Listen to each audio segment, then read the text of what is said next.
나날이 고공행진 중인 금값. 그야말로 금값이 금값 됐는데요. 맞아요. 금 한 돈 시세가 약 88만 원. 아, 어마어마하죠.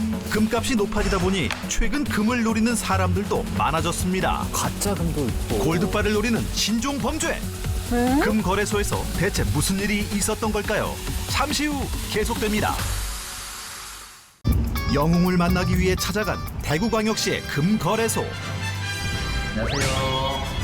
오늘의 영웅 김재영 사장님입니다. 지난해 11월경 갑작스럽게 매장을 찾아온 한 손님. 다짜고짜 고액의 금을 사겠다고 했다는데요. 그때 당시에 여성분이 오자마자 달라고 했던 골드바가 이겁니다. 오, 골드바 구매 의사를 밝힌 여성. 얼마짜리죠? 1kg 그런데 그 양이 자그마치 1kg. 우와, 저렇게 비싼 걸 보통 갑자기 손님들이 흔히 구매하는 양이 아니었답니다. 매덕할 것 같은데요. 참 이거는 얼마짜리예요? 요거는 지금 시세로 1kg에 266돈이거든요. 한 2억 6,600만 원. 우와. 당시 시세로도 금 1kg은 2억 원 이상. 야, 자세한 이야기를 들어봤습니다. 그날 점심쯤 금 거래소를 찾아온 낯선 여성. 나이는 한 70대 정도로 보였고요. 다짜고짜 와서 이제 골드바를 1kg를 달라고 하신 분은 기금속 20년을 하면서 처음 봤고요. 금 1kg을 사고 싶다는 손님의 말에 당황한 사장님. 한돈에서 13돈까지는 선물이나 재테크를 위해 구매하는 경우가 있지만 네. 사전 문의도 없이 2억 넘는 금을 사겠다고 하는 사람은 생전 처음이었답니다. 그러게요. 이상한 점은 이뿐만이 아니었는데요.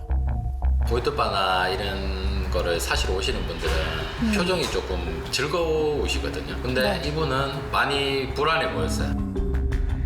구매 목적을 이제 물어봤을 때 횡설수설하시면서 명확하게 대답을 못 하셨어요. 그리고 계속 1kg만 사셔야 된다고 고집하시더라고요. 수상한 모습에 의심을 품은 사장님. 결국 금을 팔지 않기로 결심하고 애둘러 거절했는데요. 현금을 가지고 오셔야 한다고 네. 말씀을 드렸어요. 계좌이체로도 솔직히 받을 수 있었는데 제가 조금 의심스러워서 보이스피싱이라고 생각을 했던 것 같아요. 사장님도 대단하십니다. 거액의 피싱 범죄를 의심한 겁니다. 대신 손님에게 경찰과 동행해서 현금을 찾아오면 금을 판매하겠다고 제안했답니다. 사장님의 말을 듣고 이내 발걸음을 옮긴 여성. 그리곤 바로 길 건너 경찰서를 찾아가 다급한 표정으로 도움을 요청했답니다. 그래도 바로 경찰서로 가시긴 했네요. 금매입을 한 2억 원어치 하고 싶은데 현금 인출하러 은행에 좀 같이 대동해달라고 좀 하셨습니다. 알겠어요. 네, 저 몇 가지 예. 통화 기록이나 이런 것 좀 살펴볼게요. 역시나 보이스피싱을 의심한 경찰. 하지만 문제는 따로 있었습니다. 연락한 기록도 없었고 악성 어플도 발견되지 않았습니다. 아무것도 안 나왔어요? 네네. 증거가 전혀 없는 상황. 여성도 피해 사실을 강하게 부인했는데요. 그냥 뭐 결국 투자 은행을 목적일 방문해 수도 은행 있고요. 직원에게 보이스피싱 의심 신호를 보낸 다음 아, 현금을 인출하려는 여성을 살피던 중 가방 안에서 뭔가를 발견했답니다. 휴대전화가 또 있어요? 어머니 이거는 무슨 핸드폰이세요? 경찰서에서 보여준 휴대전화가 아니라 숨겨진 휴대전화가 한 대 더 있었던 것. 그제야 모든 실마리가 풀렸답니다. 사건 당일 아침 카드 배송기사 사칭범에게 전화를 받은 여성. 네.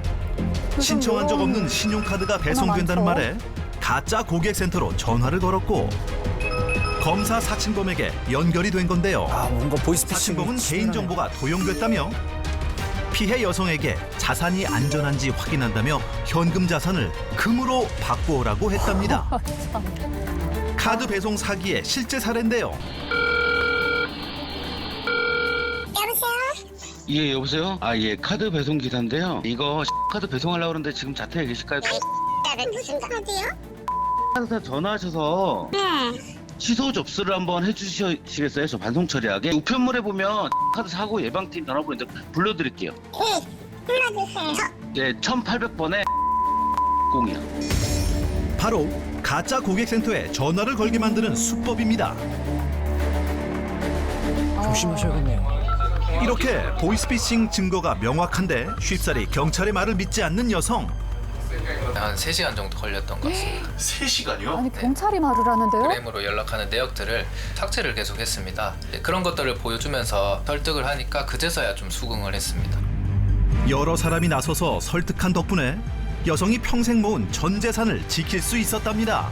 큰일 날 뻔했네. 이번 일을 겪으면서 영웅도 많이 놀랐다고요. 보통 보이스 피싱은 현금으로만 사용되는 줄 알았는데 금 쪽으로 이렇게 사용되는 걸 보고 소름이 돋더라고요.